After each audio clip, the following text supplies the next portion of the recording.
영상은 오늘 연결식에 있었던 송혜 선생님 영상을 보면서 마무리 짓도록 하겠습니다. 영상 보시죠.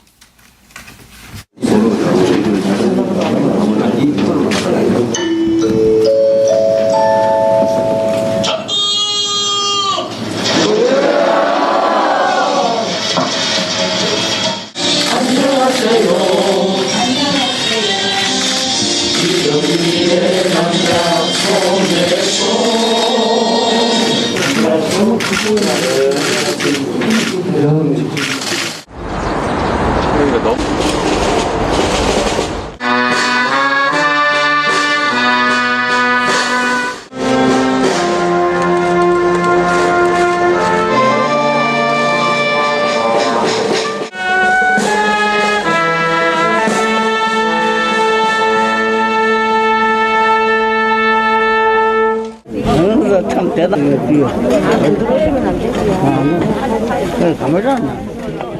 네, 이제 더 이상 일요일 낮 딩동댕 소리는 좀 들을 수 없을 것 같습니다. 영면하시길 바랍니다. 우리 차 교수님은 좀 슬프시죠? 예, 저는 1998년도에 금강산 관광 첫 배가 갈 때 예. 그때 통일부 기자로 그 배를 타고 갔습니다. 그때 예. 그 송혜 선생께서 배 선상에서 전국 노래자랑을 했거든요. 그런데 예. 그때 가슴 아팠던 부분이 송혜 선생의 그러니까 소속 기관이 KBS라고 돼 있어서 예. 당시 북한하고 KBS가 상당히 좀 갈등 관계에 있었습니다. 그래서 북한의 입국이 거부돼서 맞아요. 상당히 예. 그 아파하던 그 눈물 흘리던 장면, 그리고 마지막 날에는 결국은 북한이 허용을 해서 들어갔습니다만 그때 눈물 흘리던 모습을 보면서 이제는 마음껏 고향 가서 헐헐 구경 좀 다니시길 바랍니다.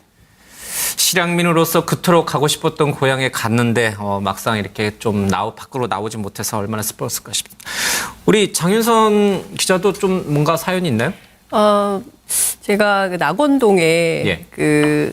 거기 아구찜 골목 있지 않습니까? 2,000원짜리 국밥집이요? 네네. 예. 거기 뭐 그런 그 국밥집도 있고 또 아구찜집도 있고 막 이제 서민들이 자주 이용하는 그런 식당들, 허름한 식당들이 굉장히 많은데 어느 날 제가 뵀는데 변변한 안주도 없는 가운데 소주 4병을 이렇게 딱 줄을 세워놓고 국물로만 소주 10병을 드실 수 있는 분이 있어요.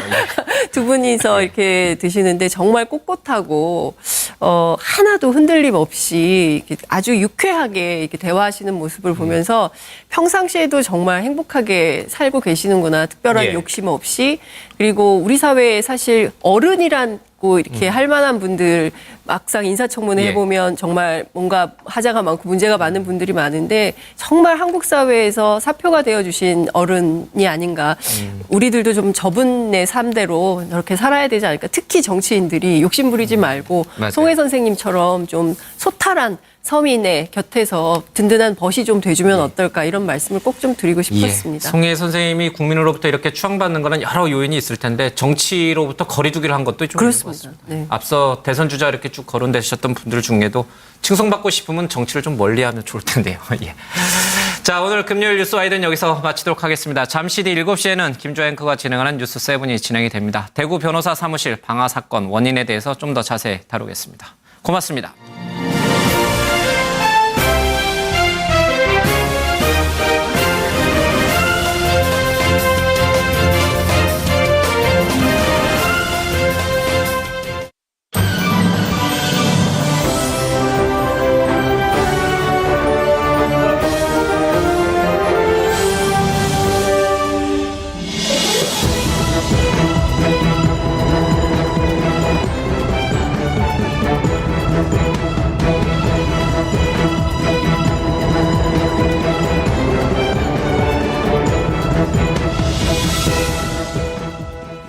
또래보다 키가 작다면 기성장애 나이클타임 키가 크고 싶다면 기성장애 나이클타임 기성장 고민이 되면 기성장애 나이클타임 키 아이클타임으로 키워주세요.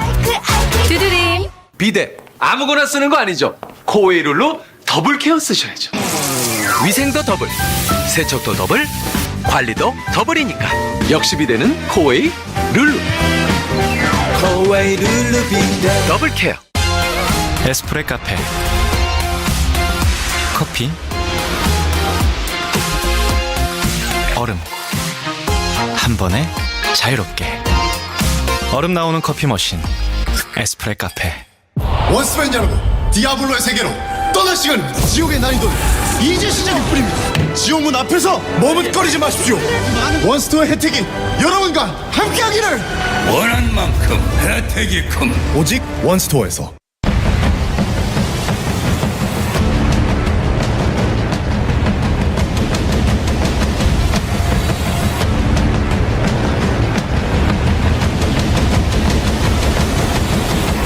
Girar Perego.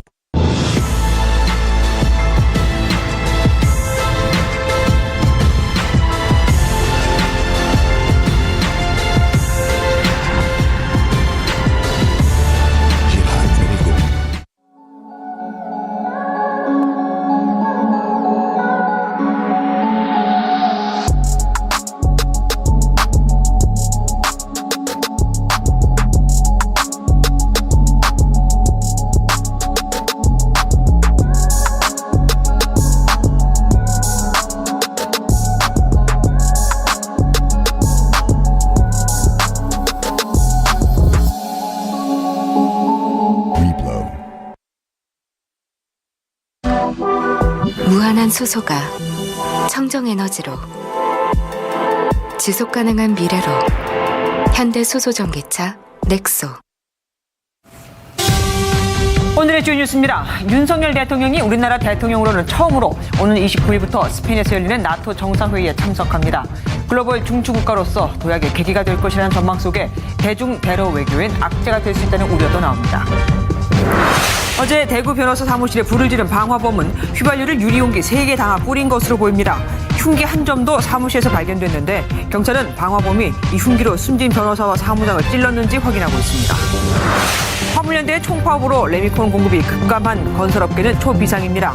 콘크리트를 붓는 대신 당장은 다른 공정부터 소화하고 있지만 다음 주부터는 건설 현장이 셧다운 될 수 있다는 공포가 커지고 있습니다. 코로나19 감염 후 후유증을 보이는 롱코비드 환자가 늘어나자 정부가 전수조사에 들어갑니다. 한덕수 국무총리는 원인과 증상을 파악해 치료 가이드라인을 만들겠다고 밝혔습니다. 국민의힘 내 친윤 모임을 두고 윤석열, 이준석 대표에 이어 권성동 원내대표까지 반대 입장을 밝히면서 모임을 주도하는 장제원 의원과 갈등을 빚고 있습니다. 윤석열 대통령은 당 지도부와 오차를 함께했지만 당내 갈등에 대한 이야기는 테이블에 오르지 않았습니다. 이해람 중사 사망 사건을 수사하는 특별감사팀이 경찰에 녹취록 조작 의혹과 관련된 수사 자료를 요청해 확보한 것으로 확인됐습니다. 경찰이 공군 법무실장의 사건 개입 정황이 담긴 녹취록이 조작됐을 가능성이 있다고 보고 수사에 들어간 데 이어 특검도 본격적인 수사에 돌입한 겁니다. MBN 산독 보도합니다.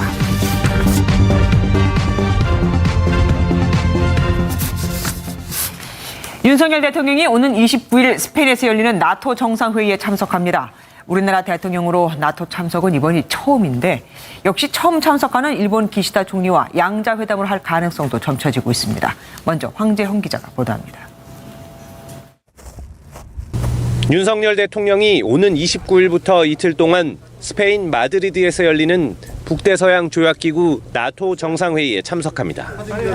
나토 측은 아시아에서 우리나라와 일본, 그리고 호주, 뉴질랜드 등 4개국을 특별 초청했는데 우리나라 대통령으로는 첫 참석입니다. 취임 50여일 만에 첫 다자 외교 무대에 데뷔하는 윤 대통령은 나토 동맹국 30여 개국이 참석하는 회의 세션에 동참하고 주요 정상들과 양자회담을 가질 예정입니다. 대통령실 관계자는 가치와 규범을 토대로 한 국제 질서를 유지하기 위해 우리나라의 역할을 확대하는 계기가 될 것이라고 설명했습니다. 이번 회의에는 기시다 일본 총리도 처음 참석하는데 2년 7개월 만에 한일 정상회담이 열릴지에도 관심이 쏠립니다. 양국 정부가 논의 중인 가운데 대통령실 관계자는 예민한 부분이 있기 때문에 순방 직전까지 지켜봐야 할 것이라고 밝혔습니다. 미래에 대한 협력 차원에서 한일 간에 그 문제가 저는 원만하게 잘 풀릴 것으로 예상하고 있습니다. 윤 대통령은 바이든 미국 대통령도 다시 만나 북핵 위협에 대한 강력한 한미일 공조체제를 확인할 것으로 예상됩니다. 우크라이나 젤렌스키 대통령도 초청국 자격으로 참석할 예정인데 대통령실은 한 우크라이나 양자회담 가능성도 배제하지 않았습니다. MBN 뉴스 황재헌입니다. 윤 대통령이 처음 참석하는 나토 정상회의는 뭘 하는 곳일까요? 우크라이나가 여기 가입하려다가 러시아와 전쟁도 지금 하고 있는 거죠. 나토는 지난 1949년 소련의 팽창을 견제하기 위해서 미국과 캐나다, 유럽 10개 나라가 창설한 군사 동맹체로 시작됐습니다. 소련이 붕괴된 이후엔 소련에서 떨어져 나온 동구권으로까지 그 범위를 넓히면서 회원국은 30개로 늘어나고 현재도 우크라이나와 핀란드, 스웨덴 등 6개 나라가 가입을 희망하고 있습니다. 문제는 우리의 위치가 애매하다는 겁니다. 이번 회의에선 러시아와 중국의 견제 전략을 논의할 예정이거든요. 우린 중국과 교역량도 많고 북핵 문제 해결에 있어서도 중러의 협조가 절실하죠. 윤석열 정부의 위기관리 능력이 시험대에 올랐습니다. 강영호 기자가 보도합니다. 이달 말 열리는 나토 정상회의에선 러시아 견제라는 기존 역할 외에 중국 견제 전략에 관한 논의가 오갈 전망입니다. 나토는 지난해 성명을 통해 중국의 영향력 확대 내한 우려를 밝힌 바 있는데 이번 회의에선 중국의 군사적 위협에 대한 전략 개념을 새롭게 채택할 것으로 예상됩니다. 우리나라를 비롯한 일본, 호주, 뉴질랜드 정상 초청은 대중국 견제 전략에 인도태평양 지역 국가들을 동참시키기 위한 일환으로 해석됩니다. 자유와 민주, 시장경제와 법치, 인권의 핵심 가치를 공유하면서 국제사회의 평화와 번영에 기여하는 포괄적 전략 동맹을 강화해 나가겠습니다. 하지만 중국과 러시아 견제에 동참한다는 인상을 줄 수 있다는 점은 적지 않은 부담입니다. 특히 북핵 문제에서 중국과 러시아의 협조가 절실한 상황에서 자칫 한미일 대 북중러의 구도가 고착화될 수 있다는 우려가 나옵니다. 미국이 주도하는 대중 압박의 틀에 한국이 본격적으로 참여한다는 인상을 줄 수밖에 없고 또 나토라는 기구가 당초부터 러시아를 견제하는 거기 때문에 다만 북한의 고조되는 핵미사일 위협 속에 안보 체제를 강화하기 위해 나토와의 협력 강화가 불가피하다는 시각도 제기됩니다. MBN 뉴스 강영호입니다.